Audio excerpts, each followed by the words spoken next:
સરકારના સસ્તા અનાજની દુકાનના પરવાનાના ધારકોએ કમિશન વધારવાની માંગ સાથે તંત્ર સમક્ષ ઉગ્ર રજૂઆત કરી છે। સસ્તા અનાજના વેપારીઓ જણાવ્યું હતું કે સરકાર અમને પૂરતું વળતર આપી રહી નથી। અમને કમિશન પેટે રોજના માત્ર ₹200 મળી રહ્યા છે, જેથી હાલ મહિને કમિશનના ₹5000ની આસપાસ અમને મળતા હોય છે। અમારી માંગણી છે કે સરકાર પ્રતિ માસ અમને ₹50,000નું કમિશન આપે। સરકારે અગાઉ એવું કહ્યું હતું કે 100માંથી 97 રેશન કાર્ડ ધારકો સસ્તું અનાજ લઈ જાય છે તો તે દુકાનનું કમિશન ₹20,000 કરી દેવામાં આવશે। હાલ ઘણી દુકાનમાં 100% રેશન કાર્ડ ધારકો પોતાનું અનાજ લઈ જાય છે, તેમ છતાં કમિશન વધારવામાં આવતું નથી। ઉપરાંત કોઈ ફરિયાદ ન હોવા છતાં ઘણી વખત સરકારી અધિકારી તપાસના બહાને આવીને સસ્તા અનાજની દુકાનો પરથી ઉઘરાણા કરે છે।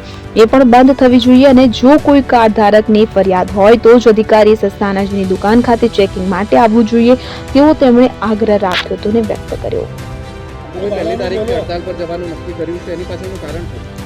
એની પાછળનું કારણ સરકારને અમને પૂરતું વળતર નથી આપતી। અમને જે મહેનત કરીએ છીએ એ મહેનતનું જે વળતર મળવું જોઈએ એ રાત દિવસ અમે 50 કિલોની ગુણ લઈને લોકોને તોલીને અનાજ આપતા હોય અને અમને ₹200 પણ રોજના ના મળતા હોય તો એવી સ્થિતિમાં કામ કેવી રીતે કરવું? આજે તમે પોતે પગારદાર હો, તમને ખબર છે મંત્રીમંડળને કે કેટલા રૂપિયા ખર્ચ થતો હોય અને તમે દુકાનદારોનું શોષણ કરતા હોય એ કેવી રીતે ચાલશે? આ જે શોષણની નીતિ છે એની વિરુદ્ધ, ભ્રષ્ટાચારની નીતિ છે એની વિરુદ્ધ આ અમારું આંદોલન છે અને અમે લડવાના છે। જ્યાં સુધી અમને ₹50,000 ઓછામાં ઓછું કમિશન નહીં મળે ત્યાં સુધી અમારી લડાઈ ચાલુ રહેશે।